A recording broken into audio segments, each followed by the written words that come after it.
আমার চাচি ছিলেন ৩৮ বছরের একজন আকর্ষণীয় নারী, তার চেহারায় এখনো বয়সের ছাপ পড়েনি।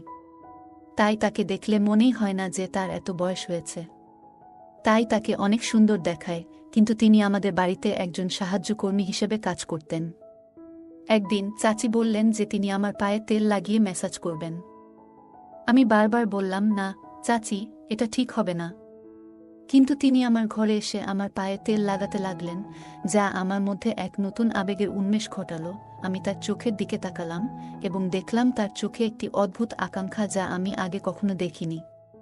তারপর হঠাৎ করে তিনি আমার আবেগকে আর নিয়ন্ত্রণ করতে পারলেন না এবং সারা রাত। আমি তখন ২১ বছরের তরুণ এবং আমার চাচি আমাকে সবসময় অনেক যত্ন করতেন। ছোটবেলা থেকেই তিনি আমার সব কিছু খেয়াল রাখতেন, আমার ভালো লাগা মন্দ লাগা সব তিনি জানতেন। আমার গল্পগুলো তোমরা শুনো, কিন্তু সাবস্ক্রাইব করো না।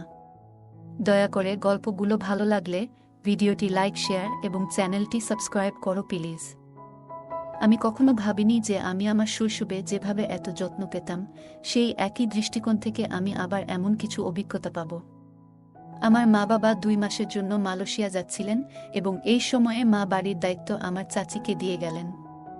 পরের দিন সকাল ১:০০টায়, যখন আমার মা এবং বাবা মালয়েশিয়া যাচ্ছিলেন, তখন পুরো বাড়ির দেখাশোনা করার দায়িত্ব আমার চাচির উপর এসে পড়ল। আমার চাচি সব জানতেন এই বাড়ির বিষয়ে। কোথায় কি রাখা আছে, কখন আমার খাবার লাগবে, যখন যা লাগতো চাচি আমাকে সাহায্য করত। তাই মা বাবা চলে যাবার পর তেমন অসুবিধা হয়নি চাচির। তিনি বেশ ভালো করেই এই সংসারটা চালাচ্ছেন। তাই আমারও চাচির প্রতি অনেক ভালোবাসা জন্মে। মা এটি শোনার পর বেশ চিন্তামুক্ত হলেন এবং মা বললেন, বাড়িতে কেউ নাই, তাই ভালো করে যেন আমরা থাকি। কোনো ধরনের অসুবিধা হলে যেন তাদেরকে আমি জানাই। চাচিকে দেখতাম আমার প্রতি তার ভালোবাসা দিন দিন বেড়েই চলেছে, যা আমাকে অনেক ভাবায় তুলছিল। আমি মনে মনে চাচিকে অনেক পছন্দ করতাম। তার চলাফেরা আমি সবসময় লক্ষ্য করতাম। চাচি আমাকে অনেক ভালোবাসেন। ছোটবেলায় তিনি আমাকে অনেক কিছু খাইয়ে দিতেন, আমার অনেক যত্ন নিতেন, যা আমার অনেক ভালো লাগত। সেদিন তার স্পর্শে এক অদ্ভুত অনুভূতি পেলাম। এত বছর পর তার সঙ্গে দেখা হওয়ায় আমি খুব খুশি হলাম। তার কাপড় সব নাকি নোংরা ছিল, পরিষ্কার করার নাকি সময় পায় নাই আমার বাবা চলে যাওয়ার কারণে। তাকে বললাম, তুমি মায়ের রুমে গিয়ে কাপড় পাল্টে নিতে পারো। আমি ভুলেই গিয়েছিলাম যে তিনি তখন মায়ের রুমে কাপড় পরিবর্তন করছিলেন। আমি মায়ের রুমে ঢুকতেই দেখি তিনি কাপড় পাল্টাচ্ছেন। তাড়াতাড়ি চোখ বন্ধ করে ফেললাম। তিনি দেখলেন আমি লজ্জা পেয়েছি এবং শান্তভাবে বললেন, সুমন, তুমি চোখ খুলে দেখো, আমি তোমার মায়ের শাড়ি পরে কেমন লাগছি। আমি ভীষণ লজ্জায় পড়ে গেলাম, তবে তার বয়স হলেও তাকে শাড়িতে খুব সুন্দর দেখাচ্ছিল। কিছুক্ষণের মধ্যেই তিনি শাড়ি পরে বেরিয়ে এলেন।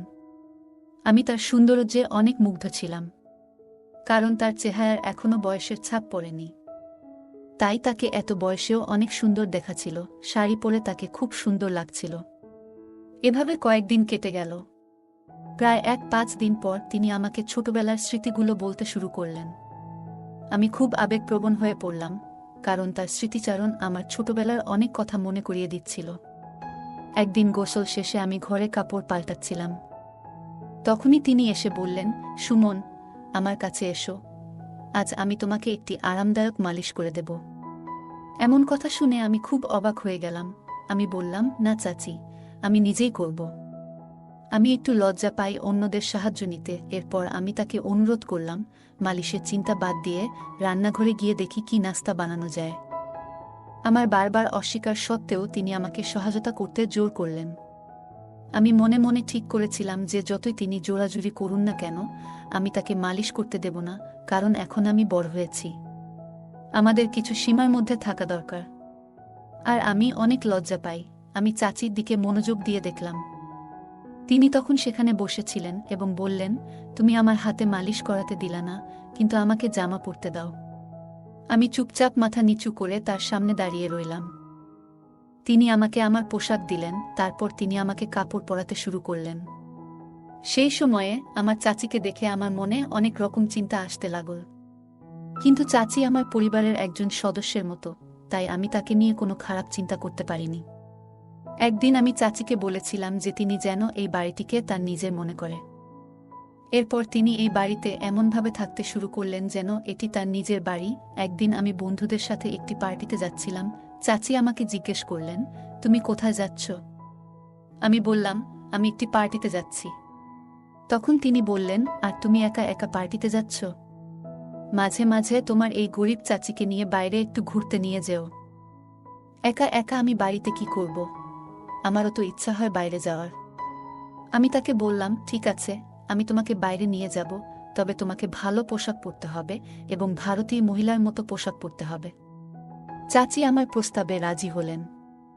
আমি মায়ের রুম থেকে একটি সুন্দর শাড়ি এনে তাকে দিলাম এবং বললাম, এটা পরো এবং ঠিকভাবে রেডি হয়ে নাও।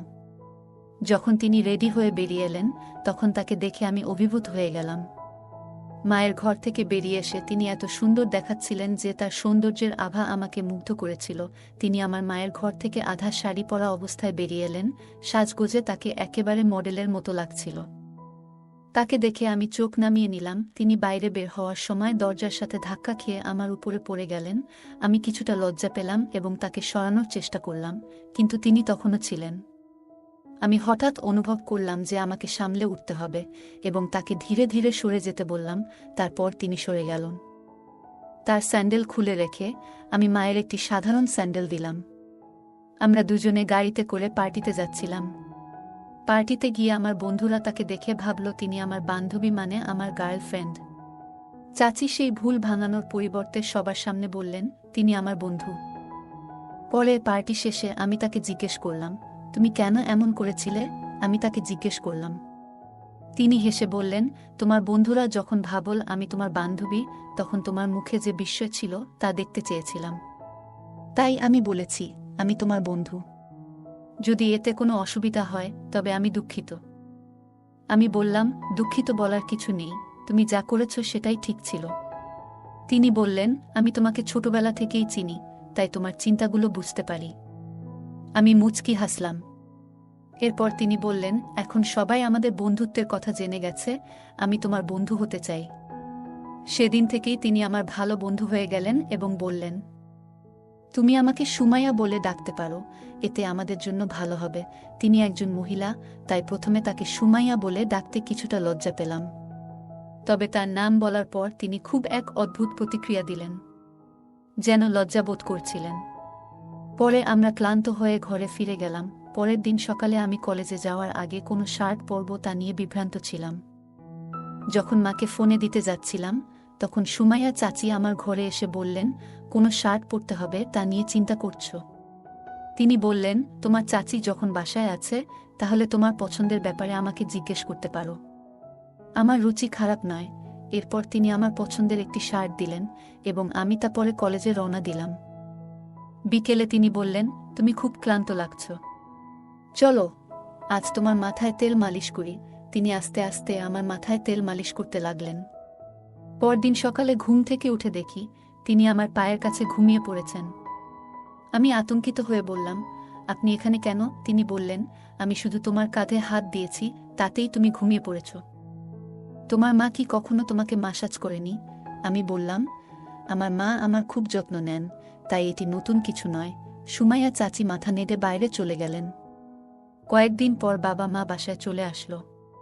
পরে আমি যখন নাস্তার টেবিলে এলাম, আমি বুঝতে পারছিলাম না কেন বাবা এত মনোযোগ দিয়ে তাকিয়েছিলেন। রাতের খাবারের পর সুমাইয়া চাচি রান্নাঘর পরিষ্কার করছিলেন এবং পরে নিজের ঘরে চলে গেলেন। আমি সেদিন রাতেই তার রুমে গিয়ে উপস্থিত হলাম। তিনি আমাকে দেখে চমকে গেলেন এবং জিজ্ঞেস করলেন, কোনো কাজ আছে? আমি বললাম, না, কোনো কাজ নেই। আজ আমরা বেশি কথা বলিনি, তাই তোমার সাথে দেখা করতে এলাম। তিনি বললেন, ঠিক আছে, যদি তোমার কোনো দরকার হয় আমাকে ফোন করো, আমি এখানে আছি তোমার জন্য। কোনো প্রশ্ন না করেই তিনি আমাকে রাজি করালেন এবং আমি তার রুম থেকে বের হয়ে নিজের রুমে চলে গেলাম। পরদিন সকাল 9টায় উঠে দেখলাম নাস্তা এখনও তৈরি হয়নি। সাধারণত সুমাইয়া চাচি সকাল 8টার মধ্যে নাস্তা তৈরি করতেন, কিন্তু আজ তা হয়নি। আমি রান্নাঘরে গিয়ে দেখি সুমাইয়া চাচি চিন্তিত মুখে দাঁড়িয়ে আছেন। বাবা যখন রান্নাঘরে ঢুকলেন তখন দেখলাম তার দৃষ্টি চাচির দিকে বেশ কুদৃষ্টিসম্পন্ন ছিল। আমি বুঝতে পারলাম, চাচি শুধু আমার চাচি নয়, এখন আমাদের মধ্যে বন্ধুত্বও গড়ে উঠেছে। আমি তাকে এতটা আতঙ্কিত দেখতে সহ্য করতে পারলাম না। রাতে আমি চাচিকে দেখতে আবার তার রুমে গেলাম এবং সেখানে দেখতে পেলাম বাবা তার রুমে অনেক টাকা রেখে গেছেন। আমার মনে হলো বাবা হয়তো চাচির সাথে কিছু ভুল করেছেন। ওরা হঠাৎ এত টাকা কেন দিচ্ছে, এই প্রশ্নটাই তখন আমার মাথায় ঘুরছিল। তিনি ঠিক করলেন যতক্ষণ না সুমনের সাথে দেখা হচ্ছে ততক্ষণ এই বাড়ি ছাড়ব না। সম্ভবত চাচি আমাকে বুঝতে পেরেছেন। আমি বাবাকে জিজ্ঞেস করলাম, চাচির সাথে কি ঘটছে? বাবাকে ওখানে দেখে তাদের মুখের রং বদলে গেল। আমার বাবা মা আমাকে আমার রুমে যেতে বললেন, কিন্তু আমি বললাম আমি এখান থেকে কোথাও যাব না, আমি জানতে চাই আপনি সুমাইয়া চাচির সাথে কি করেছেন। তখন চাচি আমাকে জড়িয়ে ধরে কাঁদতে শুরু করলেন। তিনি বললেন, সুমন, আমি যখন থেকে এই বাড়িতে এসেছি তখন থেকেই তোমাকে সবকিছু বলতে চেয়েছিলাম, কিন্তু সাহস পাইনি। আমি তাকে সান্ত্বনা দিলাম এবং বললাম, তুমি যা বলেছ তা সত্যি ছিল, তাই কোনো দোষ নেই। চাচি আমাকে আবারও জড়িয়ে ধরে কাঁদলেন, আর আমি তাকে সান্ত্বনা দিলাম যা আমার বাবা মা দেখলেন। মা বাবাকে নিয়ে চাচি বললেন, যদি কোনো গরিব মহিলার সাথে খারাপ কিছু করেন তা আমি মেনে নেব না। তখন আমি চাচিকে বললাম, চুপ থাকাই ভালো হবে, এখন চুপ করে এখান থেকে চলে যান। হঠাৎ করে চাচি চিৎকার করে বললেন, আমি আর চুপ থাকতে পারবো না, আমি সুমনকে সব সত্যি বলবো। তিনি বললেন, তুমি জানো না যে তোমার আসল মা রুমি, যিনি কয়েক বছর আগে এই বাড়িতে কাজ করতে এসেছিলেন, দুটি যমজ সন্তানের জন্ম দিয়েছেন। তাদের মধ্যে একজনকে আমি পালন করছি। তুমি আমার চাচি হিসেবে মেনে নিতে চাইলে আমি তোমাকে সব বলবো। আমি হতবাক হয়ে বললাম, এরা আমার মা বাবা নয়, তুমি তাদের সত্যি বলবে? চাচি বললেন, আমি জানি তুমি আমাকে হারাতে চাও না, কারণ আমি তোমার ভালোবাসা ও যত্ন দিয়েছি। আমি পুলিশের কাছে গিয়েছিলাম, কিন্তু আমার যমজ ভাইয়ের কারণে কিছু করতে পারিনি।